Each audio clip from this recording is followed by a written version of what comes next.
Assalamualaikum warahmatullahi wabarakatuh. Bersama saya Eli Utami, JGB Angkatan 10 dari SDN Kadangan 01 Kecamatan Buro, Kabupaten Lumajang akan menyajikan sebuah video aksi nyata budaya positif modul 1.4. Selamat menyaksikan.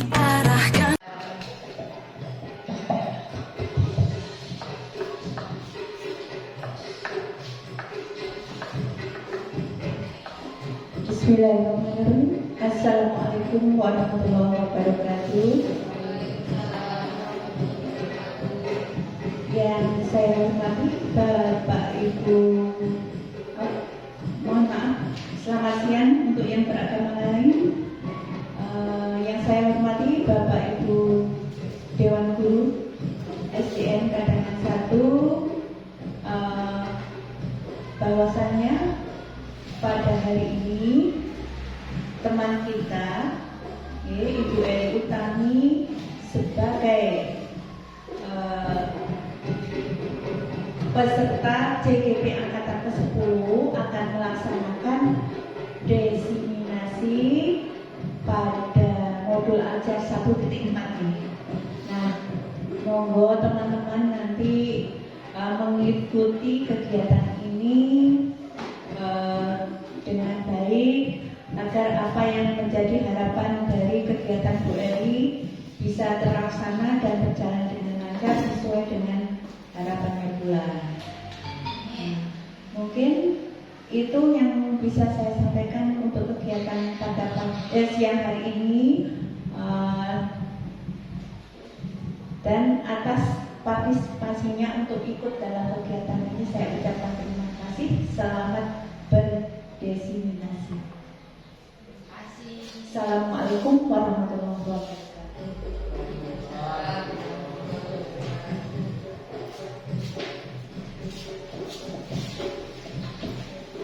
Terima kasih atas waktu yang diberikan kepada saya.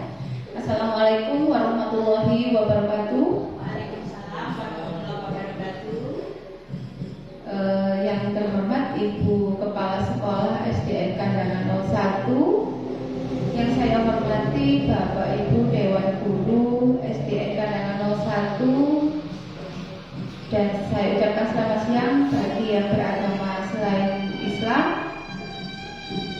Pada hari ini saya di sini untuk melaksanakan diseminasi budaya positif yang merupakan pembelajaran pada modul calon guru penggerak modul 1.4, yaitu budaya positif. Kita di sini sharing, belajar bersama.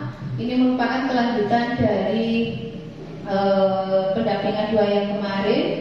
Di sini saya setelah melaksanakan menentukan visi sekolah, kemudian melaksanakan prakarsa perubahan, di mana prakarsa perubahan itulah yang nanti akan mewujudkan visi sekolah kita.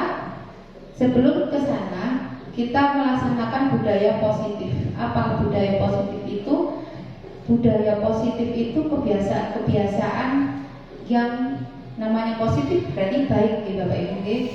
Jadi budaya positif ini nantinya akan kita terapkan di sekolah kita, di mana nantinya tujuannya tetap yaitu kepada siswa, pada peserta didik. Budaya positif ini nanti kita terapkan pada anak-anak. Mungkin Bapak Ibu guru sudah melaksanakan, cuman ngasih oh ternyata ini budaya positif yang sudah saya laksanakan. Sebenarnya banyak budaya positif yang sudah kita laksanakan pada pembelajaran yang ada di sekolah kita. Misalkan budaya disiplin, kemudian senyum salam sapa 5S itu kemudian menjemput salam di pintu gerbang yang dilakukan setiap hari oleh Bapak Ibu guru. Itu adalah contoh budaya positif yang ada di sekolah kita yang sudah kita laksanakan. Nah, lanjut Pak slide-nya. Itu semua dilakukan bertujuan tentunya untuk pendidikan anak-anak. Tujuan pendidikan menurut Ki Hajar Dewantoro yaitu menjelaskan bahwa tujuan pendidikan yaitu menuntun segala kodrat yang ada pada anak-anak agar mereka dapat mencapai keselamatan dan kebahagiaan yang setinggi-tingginya, baik sebagai manusia maupun sebagai anggota masyarakat. Oleh sebab itu, pendidik itu hanya dapat menuntun tumbuh atau hidupnya kekuatan kodrat yang ada pada anak-anak agar dapat memperbaiki lakunya. Di sini lakunya yang dimaksud adalah kehidupannya ya, hidup dan tumbuhnya kekuatan kodrat anak. Jadi kita sebagai guru, menurut Ki Hajar Dewantoro, kita ini hanya bertugas menuntun. Menuntun itu kalau anak kecil itu menuntun gitu. Menuntun itu mengajak, mengarahkan. Dimana anak itu sudah bisa berjalan, cuman kita tuntun ke arah yang lebih baik. Nah, seperti itu. Karena itu, menuntunnya ini kita kemana? Dengan tentunya menggunakan budaya positif yang baik-baik. Baik, lanjut Pak. Nah, di sekolah itu merupakan lingkungan yang positif. Kenapa dinamakan lingkungan positif? Mungkin ada yang mau menjawab, Bapak Ibu? Bu Enda.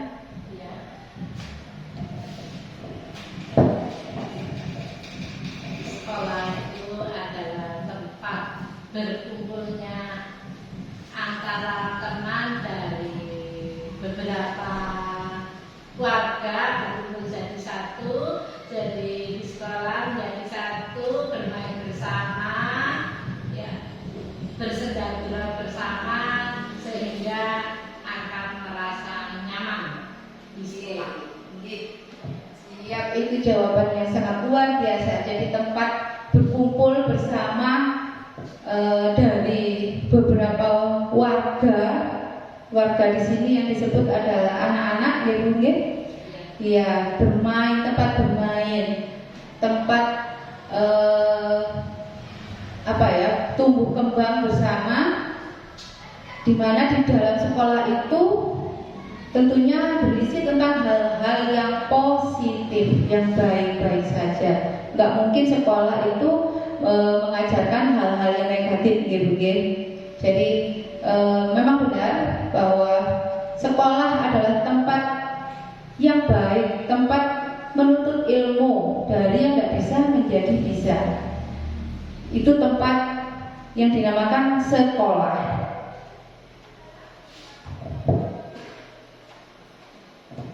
Nah, di sekolah kita mengembangkan namanya budaya positif. Budaya positif itu nilai-nilai atau kebiasaan-kebiasaan yang sekolah kita yakini.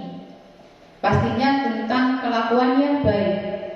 Bagaimana suasana sekolah kita? Pastinya kita menginginkan sekolah suasananya yang menyenangkan, yang baik, yang positif untuk berpikir anak-anak. Bagaimana murid-murid berinteraksi? Pastinya berinteraksi secara positif juga, berkomunikasi. Apa yang diucapkan pasti baik.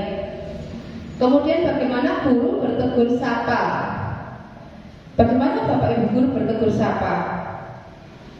Tentunya nggak mungkin, hey, halo. Pastinya menunjukkan contoh atau teladan yang baik. Bagaimana guru menyapa murid? Tentu juga guru menyapa muridnya dengan baik pula untuk memberikan contoh yang baik. Bagaimana guru menyelesaikan suatu permasalahan atau konflik antar murid? Kalau ada murid yang bertengkar, bagaimana tindakan kita? Pastinya tindakan yang kita ambil tindakan yang positif, tidak tambah mengedu, ya. Orang dulu tambah ditu. Itu jelas bukan karakter dari seorang guru dan bukan tempatnya, bahwa sekolah itu tempat untuk bertengkar atau berkonflik dengan teman yang lain. Lanjut Pak. Adapun budaya positif di sini ada disiplin positif dan nilai-nilai kebajikan universal. Kemudian ada keyakinan kelas, ada restitusi, 5 posisi kontrol, Teori motivasi, hukuman dan penghargaan, restitusi, kebutuhan dasar manusia dan dunia berkualitas, ada restitusi segitiga restitusi. Baik, kita kaji satu-satu. Lanjut, Pak. Baik, yang pertama disiplin positif. Apa disiplin? Disiplin itu menurut Dian Gosen dalam bukunya Restructuring School Discipline. Artinya dari kata disiplin berasal dari bahasa Latin disiplina, yang berarti belajar.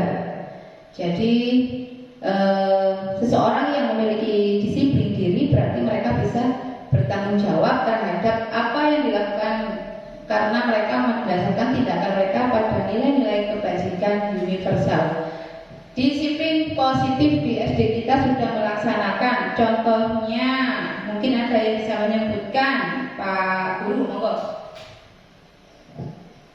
Jadi salah satu disiplin positif yang sedang kita terapkan di SD sini adalah salah satunya guru berangkat lebih pagi daripada muridnya.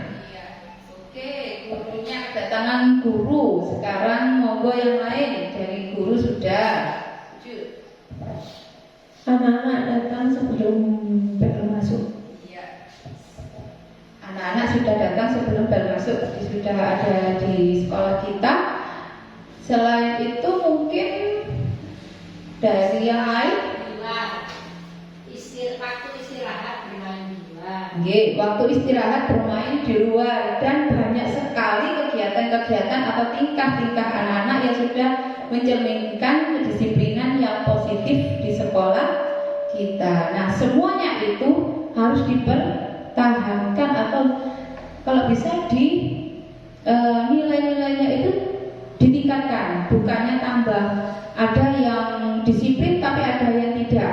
Nah, bagi yang tidak disiplin ini nantinya bagaimana? Dibiarkan atau akan mendapat tindak lanjut dari Bapak Ibu guru. Kemudian ada banyak disiplin positif yang lain yang mungkin masih belum diterapkan di sekolah kita. Nah, dari situ kita eksplor diri. Mungkin bisa melihat dari sekolah-sekolah yang lain, misalkan kedisiplinan apa yang belum kita terapkan di sini, tapi di sekolah lain sudah diterapkan. Misalkan tiap hari Rabu ada disiplin literasi. Jadi setiap pagi anak-anak sebelum jam masuk kelas 5 menit harus membaca buku. Misalkan 5 menit membaca, entah itu buku bacaan, buku paket atau buku bacaan yang lain. Yang penting membaca. Misalkan itu di SD itu dulu ada di SD di daerah Pasirian itu ada seperti itu. Jadi sebelum masuk setiap hari Rabu itu ada disiplin literasi. Mungkin bisa ditiru ke SD-SD yang lain. Tujuannya pasti baik. Tidak mungkin hal yang baik tujuannya jelek. Oke? Pastinya di sekolah menerapkan kedisiplinan itu tentunya akan mendapat efek yang baik. Dan untuk siapa? Untuk siapa, Pak? Siswa. Ya, pastinya untuk siswa. Kembali lagi, tujuan semuanya itu untuk siswa. Budaya positif semuanya kita lakukan untuk siswa. Jadi kita mau menjalankan visi, di mana visi itu yang sudah kita sepakati kemarin ada kata karakter, pembentukan karakter. Pembentukan karakter itu merupakan kewajiban kita, di mana dimulai dari budaya yang pastinya budaya yang baik, budaya yang terus berulang-ulang, kebiasaan yang berulang-ulang nantinya akan akan membentuk suatu karakter. Baik, lanjut Kak. Yang kedua, nilai-nilai kebajikan. Nilai-nilai kebajikan ini adalah sifat-sifat positif manusia yang merupakan tujuan mulia yang ingin dicapai setiap individu.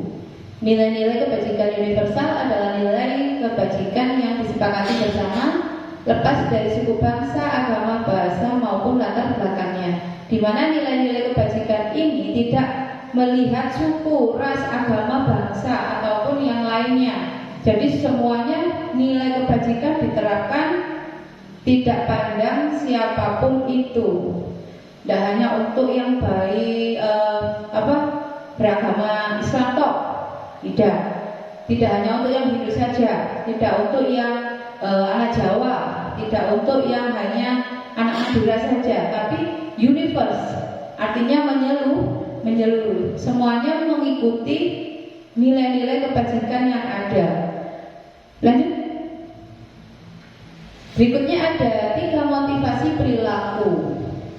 Yang pertama, menghindari hukuman, menghindari permasalahan yang mungkin muncul dan berpengaruh pada mereka secara fisik, psikologis maupun tidak terpenuhinya kebutuhan mereka bila mereka tidak melakukan tindakan tersebut. Jadi anak-anak melakukan disiplin, satu, mereka melakukan disiplin karena takut dihukum. Ada seperti itu. Tapi karena memang ada yang karena mendasar dari dirinya, oh saya mau menjadi orang yang lebih baik, anak yang lebih baik. Jadi mereka melakukan disiplin dengan kesadarannya. Tapi ada juga yang karena menghindari hukuman, biar tidak dihukum.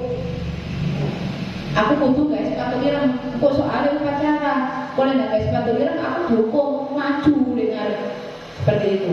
Ada yang seperti itu, okay? Kemudian mendapatkan penghargaan.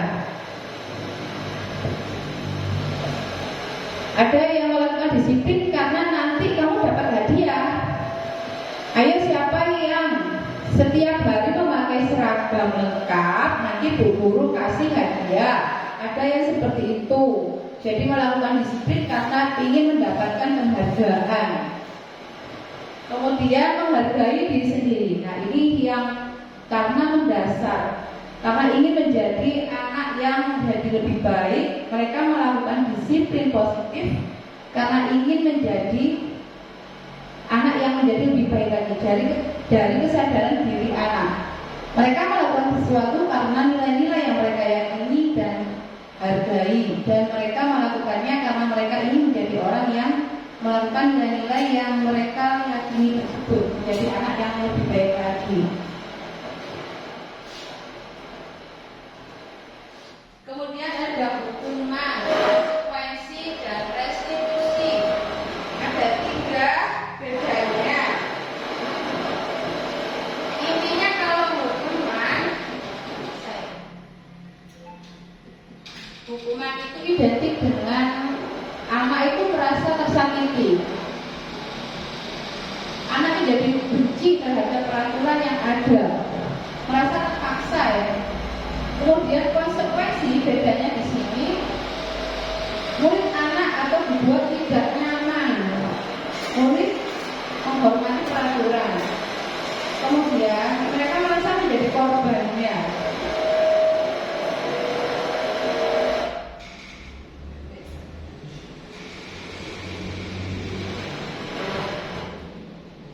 restitusi. Kalau restitusi ini lebih ke yang Membuat anak itu jadi bertanggung jawab.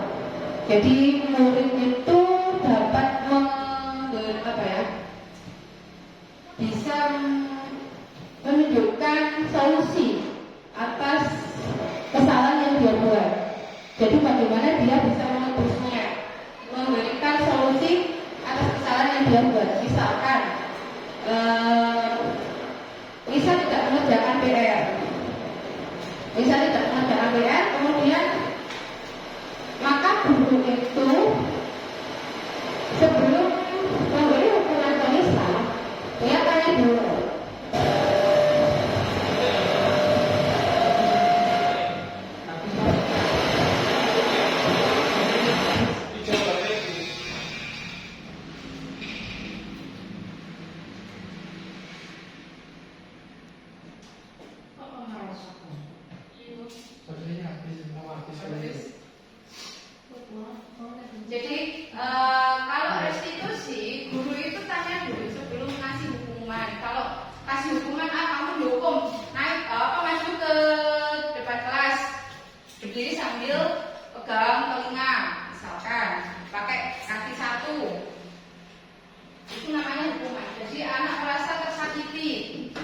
Kemudian konsekuensi misalnya, oke, konsekuensinya kamu kalau tidak mengerjakan PR keluar kelas misalkan. Silakan keluar, dikerjakan di luar, itu konsekuensi. Jadi anak merasa rugi, jadi korban. Tapi kalau institusi, anak itu akan memberikan solusi sendiri. Jadi guru memberi pertanyaan dulu. Kenapa kok nggak ngarep PR? Kenapa? Bagaimana? Apa nggak bisa? Atau ada alasan lain? Jadi nanti gimana? Anak dikasih pertanyaan. Kira-kira kamu bagaimana menyelesaikan pertanggungjawaban perbuatanmu? Misalkan saya kerjakan Bu nanti, oke? Atau setelah jam istirahat saya mengerjakan Bu. Nah, itu bedanya anak itu menyebutkan sendiri hukuman yang akan, bukan hukuman sebenarnya, solusi yang akan dia lakukan untuk menebus kesalahan dia. Itu bedanya hukuman, konsekuensi, dan restitusi. Oke, lanjut ke, nah ini contoh tindakan guru. Mencatat 100 kali di dalam buku. Kalimatnya saya tidak akan terlambat lagi. Kira-kira hukuman apa restitusi, Bu? Hukuman ya, soalnya anak itu merasa capek, berat 100 kali. Kemudian yang kedua, membersihkan tumpahan air di meja tulis karena tersenggol pada saat belajar. Konsekuensi ya, kemudian berdiri di depan kelas sambil mengangkat kaki satu. Kemudian kehilangan 10 menit jam istirahat untuk mengerjakan tugas karena terlambat datang dan ketinggal pelajaran selama 10 menit. Konsekuensi. Kemudian lari mengelilingi lapangan basket 2 kali karena terlambat hadir di sekolah. Hukuman dia menyiksa. Murid diminta untuk push up 15 kali dan tidak menggunakan dasi sekolah. Hukuman. Merasa tersiksa di sini. Oke, lanjut. Pak nggak bisa kena di situ loh. Di sini aja. Coba jadi ini Pak. Nanti dikira Karena aku buka Excel. kemudian apa itu restitusi sudah, lanjut Pak. Mengapa tidak peraturan saja? Mengapa harus keyakinan kelas? Nah, pada bab ini kita masuk ke keyakinan kelas. Mengapa kita memiliki peraturan harus menggunakan helm bila mengendarai kendaraan roda 2? Karena apa alasannya? Kan bermanfaat ya, untuk melindungi kita. Kira-kira itu apa ya? Karena itu wajib harus kita pakai. Kalau itu peraturan ya. Soal pandemi COVID, mengapa kita memiliki peraturan 3M? Karena itu juga bermanfaat juga buat kita untuk kesehatan kita supaya tidak kena COVID. Itu yang dinamakan keyakinan kita. Lanjut. Ini ruang lingkup budaya positif, jadi ini tidak kelihatan ya. Ini peraturan kelas, tadinya di lingkup kelas. Jika itu sudah membudaya, nanti bisa menjadi keyakinan kelas, di mana keyakinan kelas itu seluruh anak-anak mempunyai keyakinan di kelas. Di kelas nanti saya tidak boleh ini, tidak boleh makan, misalnya tidak berkata kotor misalkan, atau harus sopan dengan bapak ibu guru. Dari lingkup kelas tadi bisa menjadi lingkungan yang positif dan akhirnya jika ditularkan ke seluruh sekolah menjadi budaya positif. Nah, merumuskan keyakinan kelas. Keyakinan kelas itu apa ya Bapak Ibu? Mungkin ada yang tahu. Keyakinan kelas Bu Endang dulu pernah awal ajaran baru Bu ya? Membuat kesepakatan kelas. Konkret, ya. ada bentuknya, ada cara caranya. Tapi kalau keyakinan kan semua paham, tapi tidak boleh dilaksanakan. Tidak tertulis. Ya. Oke, gitu ya. Oke, bagus. Jawabannya bagus sekali. Karena yakin pada dirinya. Kalau kesepakatan itu bisa bisa tertulis. Kalau bagus apa dapat hadiah? Permen. Oh. Ya, wis. Nanti dapat hadiah. Ini contoh keyakinan kelas Bapak Ibu. Sebenarnya hampir sama ya. Jadi keyakinan kelas itu terbentuk karena adanya kesepakatan dari kelas. Misalkan di situ ada saling menghormati, menjaga kebersihan, patuhi aturan, selalu jujur, menjaga keamanan. Di sini contoh keyakinan kelas 5 yang sudah dibuat tadi sih. Mendadak ada menjaga kebersihan. Jadi anak-anak itu yakin. Tadinya saya kasih kertas post-it itu, kemudian saya suruh menuliskan kalau di dalam kelas itu bagaimana harusnya, baiknya harus bagaimana. Terdapat 5 poin jawaban yang sama-sama. Jadi 1, menjaga kebersihan, harus disiplin dan tepat waktu. Maksudnya mungkin tolong menolong dengan teman, berkata sopan, saling menghormati. Itu 5 poin yang ini. 5 poin yang penting, yang jawabannya itu rata-rata seperti ini yang sudah terbentuk. Lanjut Pak. Nah ini contoh Bu Endang dulu membuat tata tertib ya, kalau disebutkan tata tertib, tapi sebenarnya inilah yang dinamakan keyakinan kelas. Sudah terbentuk, mulai terbentuk di SD Kadangan 01, dimulai dari kelas 1. Nah, nantinya itu kan ini mau ajaran baru ya. Nah, monggo budaya positif yang 1 ini kita terapkan di kelas masing-masing. Kira-kira bisa nopo mboten? Iya, gampang kok Bu, cuma kertas pop-it sama manila sudah.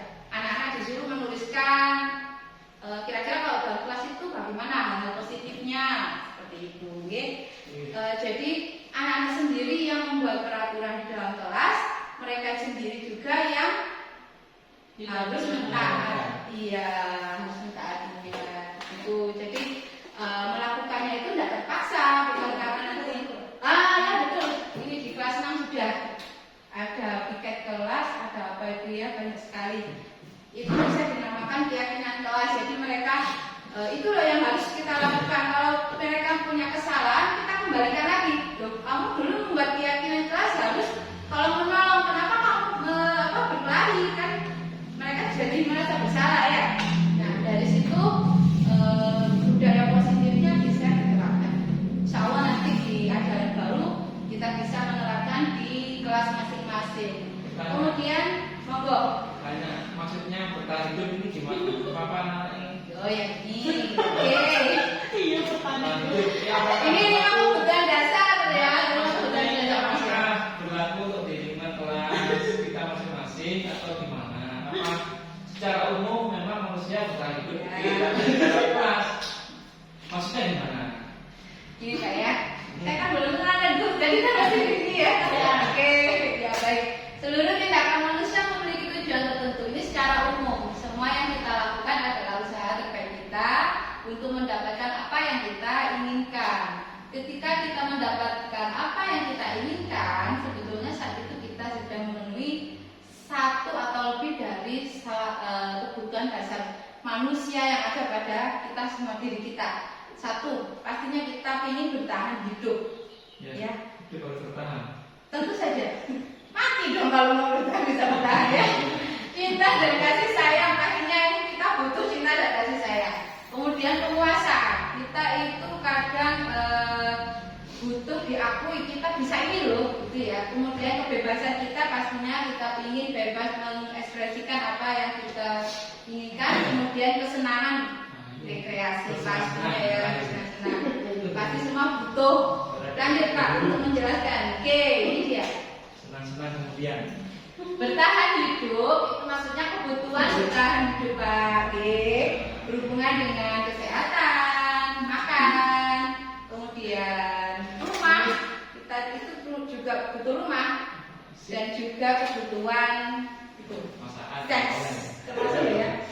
Di situ ada so. Oke, sudah kurang jelas? Bisa ya, makan kan pasti kita butuh. Dan nggak mau kan kita mati nanti. Cinta dan kasih sayang, artinya kita diterima. Kebutuhan yang berhubungan dengan koneksi sosial kita orang, kemudian orang tua, guru, teman, dan yang lain. Jadi mereka anak-anak itu butuh kasih sayang kita juga, gitu. Kemudian penguasaan, pengakuan atas kemampuan mereka. Jadi tidak ada, kita sekarang nggak boleh bilang goblok, itu sama anak nggak boleh, gitu. Walaupun mereka belum bisa, paling tidak kita kasih ekspresi, kita kasih aplaus supaya mereka merasa saya harus bisa, seperti itu. Kemudian kebebasan, kebutuhan akan pilihan. Mereka di sini juga punya kebebasan. Satu, kebebasan mereka apa? Mereka misalnya bermain atau berekspresi, mengungkapkan pendapat dalam kelas. Mungkin ada yang bisa lagi? Kebebasan di sini contohnya apa? Bebas berpendapat. Iya, bebas berpendapat. Kalau bebas bebas nggak boleh. Harus dikontrol. Iya, terus apa lagi? Kira-kira bebas untuk kebebasan. Bebas milih teman. Bebas berteman, nggak harus dengan itu saja, siapa saja boleh. Oke, lanjut ke kesenangan. Kesenangan belum, Pak? Kebutuhan untuk merasa senang. Mereka di sini juga harus bisa merasakan senang. Jadi tidak tertekan. Karena misalnya tertekan karena aturan, aku nggak boleh ini, aku nggak boleh makan di kelas, aku gimana? Ya. Nah itu dia. Kemudian mereka juga butuh kesenangan saat beristirahat. Mereka senang, mungkin senang dengan salah satu guru. Maksudnya di sini bukan senang dalam tanda kutip ya. Maksudnya aku suka di ini sama bu ini sama kak ini misalkan. Ya namanya anak karena mereka suka tadi itu pilih-pilih biasanya, gitu. Oke lanjut. Mari dulu. Oh ya, enggak. Ini anak. Anak. Nah, yang ini dalam Itu untuk ya. ibunya. Kita dulu, kita konteksnya umum, tapi tujuan kita mengarah ke anak, ya. Nantinya seperti itu. Berarti mau menurutnya itu ibunya anak banyak. Untuk itu. Tapi ujungnya ya anak. Ya, ujung-ujungnya melahirkan anak.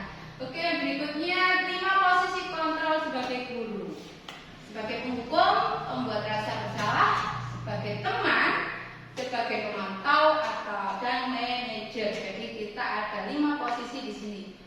Jadi kita bisa menjadi seorang penghukum, kemudian bisa menjadi seorang yang bisa membuat anak itu merasa bersalah. Kadang bisa menjadi teman bagi mereka, kemudian pemantau. Kita pantau terus, kita pantau mereka. Kemudian bisa jadi manajer juga. Maksudnya bagaimana? Lanjut Pak. Ya, ini menjadi penghukum. Tipe guru penghukum ini selalu menggunakan hukuman fisik atau verbal untuk dapat menekan dan mengontrol muridnya dengan caranya sendiri. Ini dihukum. Ya. Mosok, Bu, keluar sebentar. Kita jawab, keluar dihukum. Keluar. Ya. Iya, apalagi ramangin. Kemudian misalnya lagi, nggak pakai dasi. Kamu nggak pakai dasi, melanggar, dihukum di luar. Ini dihukum. Dia bisa dicap jadi seorang penghukum. Kemudian berikutnya pembuat rasa bersalah. Di sini tipe ini dengan suara lembut, tetapi bahasa yang digunakan membuat orang itu merasa bersalah dan tidak berguna. Nah, itu bisa malah anak bisa jadi down. Ya ada ya kayaknya. Tapi malah lain. Tapi kadang kita nggak sadar kayak gitu loh misalnya ya Bu ya. Kita tidak sadar kadang jadi orang kayak gitu. Nah ini kayak apa ini baca apa ini? Ketian ya, loh. Baca itu sampai nyakar ya apa ini? Anak itu jadi takut nantinya. Nggak usah aku nggak sekolah gitu ya takut. Kemudian sebagai teman, kalau sebagai teman tipe ini berusaha mengontrol murid dengan persuasi dan menjalin hubungan baik dengan murid layaknya sebagai teman. Misalkan ini kadang-kadang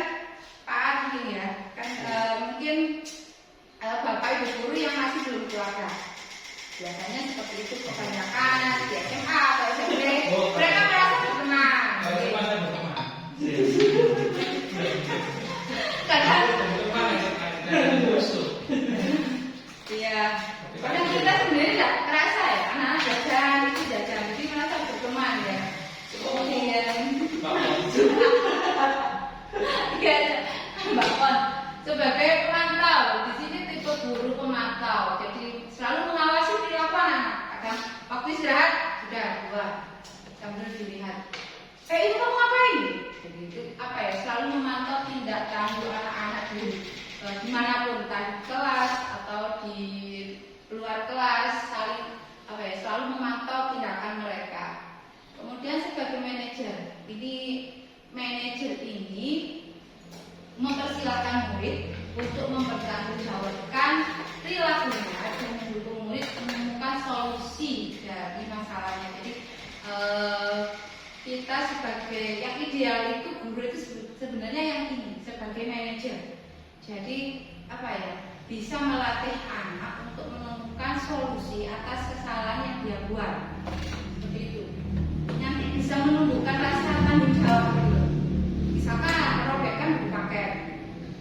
Jadi kalau kita jadi buku, ya apa ini buku dilihat nih. Misalkan, kalau gitu kan anak jadi takut gitu, takut sekolah udah. Tapi kalau kita jadi manajer itu, gimana kok bisa jadi kayak gini? Gimana kita kasih pertanyaan-pertanyaan, kemudian akhirnya, iya sih saya minta maaf, saya pasti akan ganti atau ini saya perbaiki Bu ya. Jadi mereka menemukan solusi atas kesalahan yang dia buat. Kalau menurut ini modul ini ya, posisi kontrol sebagai manajer itu lebih ideal untuk seorang guru. Jadi bisa melatih gaya pikir anak-anak. Tadi Pak, ini tadi penjelasan misalnya hukum itu patuhi aturan yang saya buat. Contoh kalimat-kalimat hukum. Kamu selalu saja salah. Selalu yang terakhir selesai gitu, ya. Lanjut membuat rasa bersalah yaitu tadi. Berapa kali Bapak harus memberitahu kamu ini ya, misalnya ibu sangat kecewa sekali dengan kamu. Jadi merasa anak itu down, mentalnya down. Kemudian sebagai teman ini Sebentar. Yeah. Biasanya anak-anak itu kalau cenderung kita kan sudah banyak pengalaman. Tahun-tahun anak itu berbeda-beda. Ada yang gembuk, ada yang atas, ada yang mabel, dan ada yang keras, macam-macam. Kadang kita terlalu seperti itu. Pada satu masa anak itu, kadang mereka tidak merasa saya jagain. Iya. Dia apa yang merasakan itu dia tidak tahu, tetap aja tidak berubah. Iya. Banyak kan Sehingga kita harus sedikit lebih keras. keras. Dalam arti Ya. keras bukan kejam ya. Ya. Kalau kejam tidak boleh. Kalau keras Ya. itu kadang ya, makanya semuanya itu kan tidak baku. Tergantung apa yang kita hadapi. Kita bisa lunak, kita bisa keras, bisa kita tajam dan sebagainya, tergantung apa yang kita hadapi. Betul sekali. Anda harus kamu yang terakhir mengerjakan. Dia jawab memang. Harus kita tembak itu kan enggak. Betul sekali. Anak kecil, Ya. anak kecil. Kalau Besar, SMP, kamu terakhir dia aduh ini kita bilang ke anak kecil. Iya. Belum Pak. Itu kan memang kita harus psikologi anak juga kita tidak serta-merta harus kita paksakan seperti itu. Yang penting bagaimanapun tujuan kita baik. Ini kita aja. Bagus, terima kasih pengalaman yang sangat buat pembelajaran buat kita semua ya. Jadi memang nggak harus gitu, enggak ya, kita sesuaikan dengan kondisi yang kita hadapi. Lanjut Kak, kalau posisi sudah selesai kayaknya. Nah sekarang segitiga restitusi. Segitiga restitusi itu apa? Itu adalah tahapan untuk melakukan restitusi atau sebuah apa ya namanya penyelesaian suatu masalah untuk memberikan apa ya solusi, bisa dikatakan memberi solusi atas kesalahan ada 3 tahapan, yaitu menstabilkan identitas. Yang kedua, validasi tindakan yang salah. Yang ketiga, menanyakan keyakinan. Bagaimana itu? Di sini, lanjut lagi Pak. Nah, yang pertama, menstabilkan identitas itu membuat anak yang merasa gagal karena bermasalah menjadi positif terhadap apa yang dilakukannya. Misalnya guru berkata, misalnya ada 2 anak yang berkelahi, kita kasih salah satu, kita interogasi dulu. Berbuat salah itu hal yang manusiawi. Misalnya guru seperti itu. Tidak ada manusia yang sempurna, misalkan. Atau Bapak Ibu juga dulu berbuat kayak gini misalkan ya. Kita pasti bisa menyelesaikan masalah ini, misalkan kata-kata yang kita ucapkan itu. Kira-kira Bapak Ibu pernah nggak berkata seperti ini? Pastinya pernah, gitu. Ya. Soalnya sudah berapa tahun kita mengajar, artinya kata-kata seperti ini sudah misalkan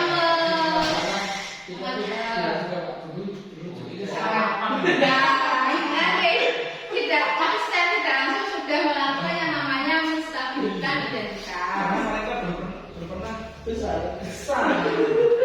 Harus manut. Biar guru yang ini, misalkan.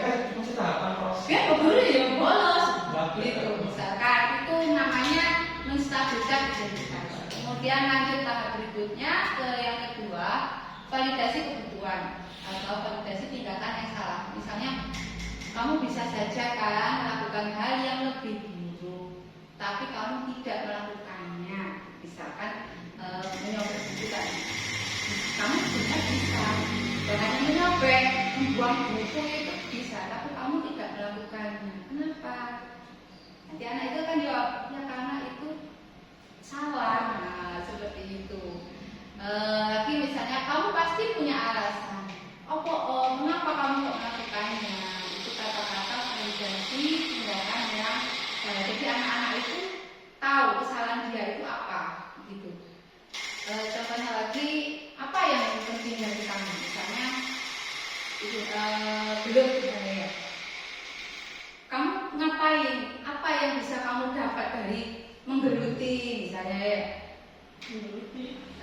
Misalkan atau jewer atau narik bajunya teman misalnya, itu apa yang kamu dapat dari itu? Misalnya itu kata-kata validasi tindakan yang salah. Merasa? Ya bisa saja mereka bilang saya puas Bu, ya kan? Ya kenapa kamu puasnya gimana? Soalnya dia jahat, saya puas bisa. Misalnya saya puas bisa jatuh dia misalnya ya. Kemudian yang terakhir yaitu menanyakan keyakinan. Nah itu keyakinan bisa berdasarkan keyakinan kelas yang sudah kita buat tadi. Ya bisa saja kayak gitu kan.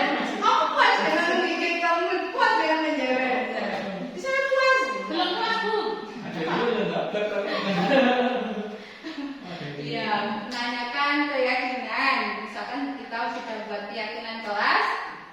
Nah, dari situ kita putar balik lagi. Kamu kira-kira dari perbuatan kamu ini sesuai enggak dengan keyakinan kelas yang sudah kamu buat? Misalnya, iya Bu, nah, iya saya enggak, enggak sesuai dengan keyakinan kelas yang ada di sini. Nah, makanya itu dari situ kita tarik sudah anak ini untuk membuat suatu atau menemukan solusi atas kesalahan yang dia buat. Misalkan apa nilai yang kita percaya di kelas sekolah kita, atau nilai ini terlalu tinggi bahasanya, kelas yang ideal itu seperti apa, atau kamu ini jadi anak seperti apa. Misalnya saya ingin jadi anak yang baik. Di keyakinan kelas itu ada kata apa? Sopan santun. Kira-kira kamu sopan nggak? Kamu sopan santun? Ya tidak. Misalnya ya. Dari situ anak kita tarik. Kira-kira apa yang akan kamu lakukan untuk memperbaiki tindakan kamu? Kan. Jadi anak berpikir, ya Bu, ini Bu saya sebaiknya minta maaf ya. Dari situ kita melatih anak untuk bertanggung jawab. Sudah. Kira-kira Bapak Ibu sudah melakukan ini apa enggak? Sudah Bu, tapi biasanya kalau dipraktekkan itu tidak sesuai Iya, betul sekali. Satu kuncinya juga apa? Emosi ya. Karena kita ini terpengaruh emosi juga. Ketika gelebu gitu ya. Nggak ngerasa mati gas, segitiga itu wes, nggak ngerasa lagi.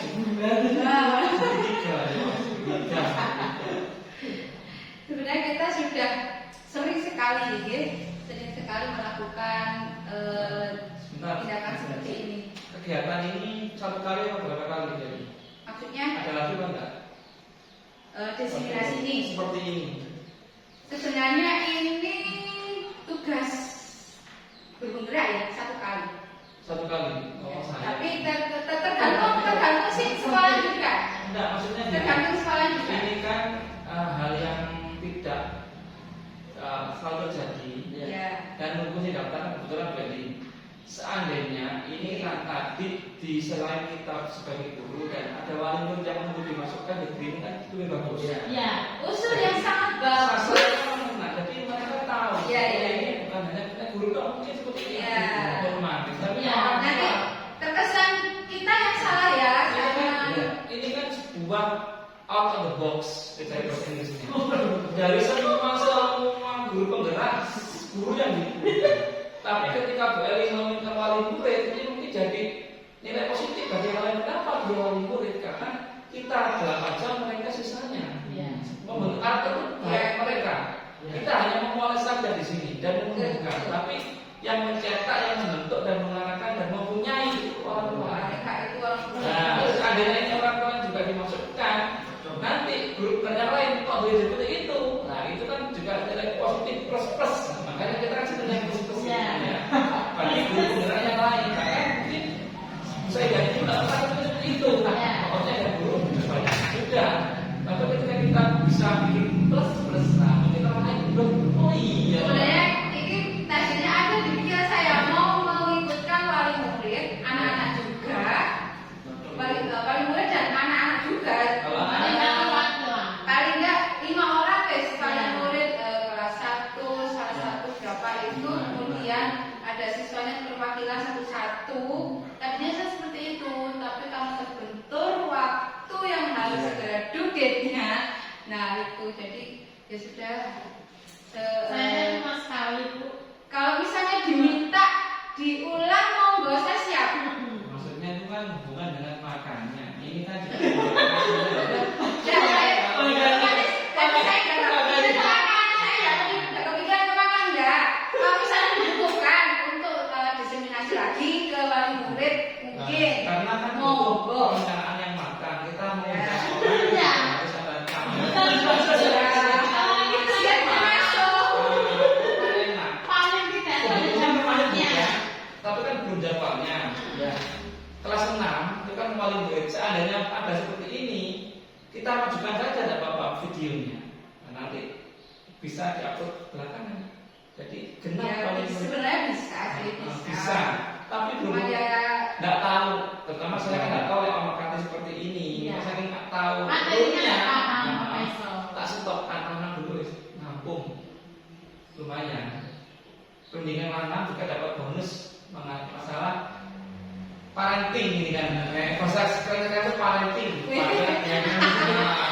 Orang tua. Kalau ini kan sebenarnya ya benar sih orang tua juga butuh gitu Iya. sebenarnya ide yang sangat bagus sekali betul. Bagus desain. Tapi karena ini kebutuhan untuk menyelesaikan tugas saya dan fokusnya itu tuh bapak ibu guru dulu, jadi saya ya ingin saja. Gitu. Kalau misalkan ada usulan, Bu, ini lagi materinya bagus, kita diseminasi lagi kapan? Monggo, nggak apa-apa. Terserah. Boleh Bu. Oke. Karena sebenarnya kalau saya belajar ini memang orang tua juga perlu tahu gitu. Mereka juga perlu tahu, mereka biar apa ya? Jadi sinkron kita sama orang tua itu sama pemikirannya seperti itu. Dan harus apa ya? Pasang penguan bisa kasarnya gitu ke sekolah, tapi mereka di rumah juga ikut mendukung gitu. Baik, lanjut Pak. Nah ini contoh waktu kemarin saya menangani kasus itu karena video tidak bisa diputar, jadi cuma foto saja. Ya, yang pertama Lisa ketahuan makan saat pelajaran, makan di kelas. Ini makanya. Itu dengan Di depannya itu ketahuan makan saat pembelajaran berlangsung, dan di situ ternyata saya tanya-tanya, saya praktekkan ketika diskusi, dianya itu kelaparan karena tidak sarapan. Kenapa tidak sarapan? Bangunnya kesiangan. Kenapa bangunnya kesiangan? Soalnya malam tidurnya malam. Kenapa malam? Soalnya lihat TV. Kenapa waktu itu dia? Itu aku beli. Itu harusnya saya lakukan bawahnya itu dikasih tulisan penanganan kasus apa. Jadi baru. Jadi nanti bisa Ya. dimakan. Kan kalau dimakan bisa dimasukkan. Nanti saya gitu, bedanya saya gitu. Tadinya saya masukkan video kok nggak bisa. Gitu. Waduh. Ada videonya itu masuk di tugas yang yang saya masukkan di YouTube. Yang di PPT ternyata nggak bisa diupload. Kemudian yang ini Alia tahu sendiri ya Bapak Ibu, kalau Alia itu anak yang rajin, anak yang bisa kita katakan. Sebenarnya itu Alia. Ya, saya ngadep itu Bisa loh. dua-duanya. Saya ngadep Bisa itu ini loh. Alia. Oh, Ya.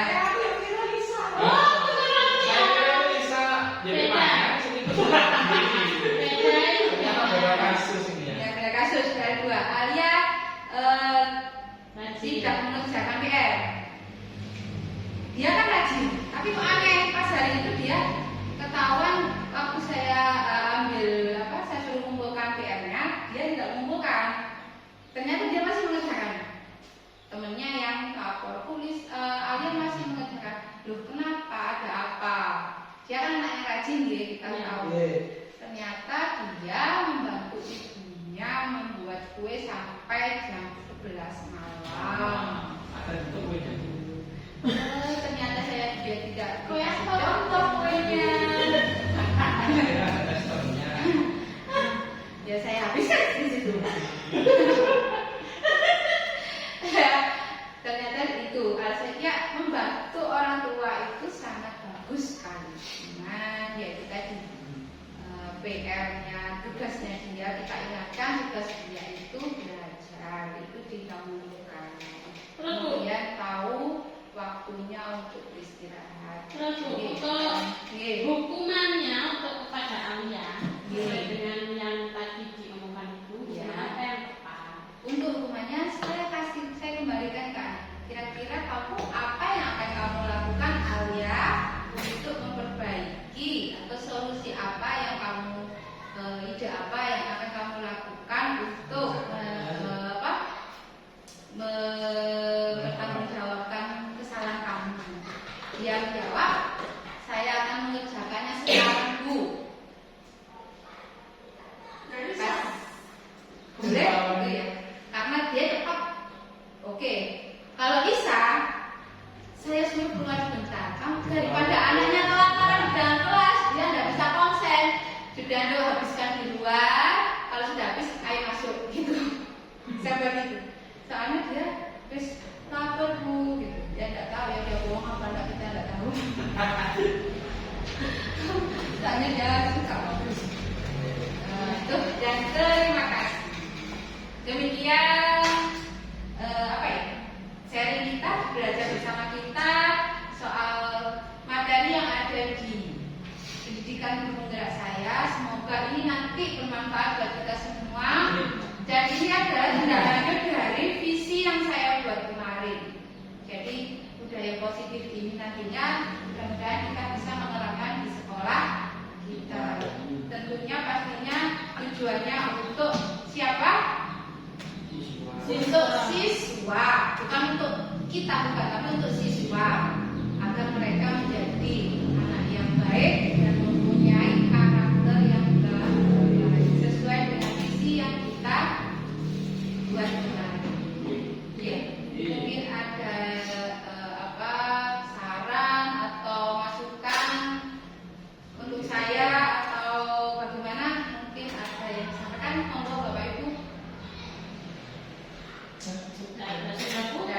Terima kasih atas waktunya, kurang lebihnya mohon maaf. Wassalamualaikum warahmatullahi wabarakatuh.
boleh diulang lagi.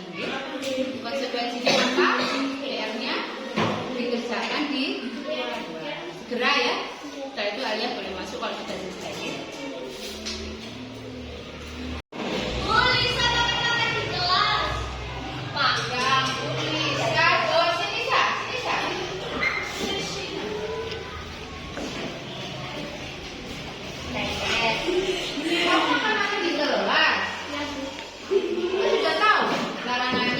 Dalam kelas tidak boleh makan. Terus kenapa? Nanti mau berangkat ke sekolah nggak sarapan, lupa. Lapar. Tadi tidak sarapan. Kenapa tidak sarapan? Kayak mau salah. Oh, kamu telat. Bangunnya jam berapa? Jam setengah 7. Setengah 7. Kamu tiap hari bangun setengah 7. Tidurnya jam berapa? Katanya. 10. Ngapain aja sampai jam 10 kamu? Jadi itu ada batasannya kan? Belajar apa enggak? Enggak belajar. Kenapa enggak belajar? Bikin ambil TV. Ya Allah. Dengar, bisa kewajiban kamu adalah apa? Sebagai murid, kewajiban kamu adalah belajar, ya kan? Memang kalau lapar harus makan, ya jaga kesehatan. Tapi kan sudah konsekuensi ya, kalau makan di dalam kelas itu tidak boleh. Tadi seharusnya kalau Lisa berangkatnya pagi, bisa beli makan dulu di warung kantinnya kan? Jadi kita tidak sempat sarapan terus beli ini makan di dalam kelas. Lain kali tidak boleh diulangi. Apa konsekuensinya kalau makan di dalam kelas? Nggak boleh kan? Sekarang makanannya dihabiskan di luar kelas, segera dihabiskan. Setelah itu kalau sudah kamu masuk ke dalam ya. Lain kali nggak boleh diulangi lagi. Oke? Sudah dimakan dulu, dihabiskan di luar kelas.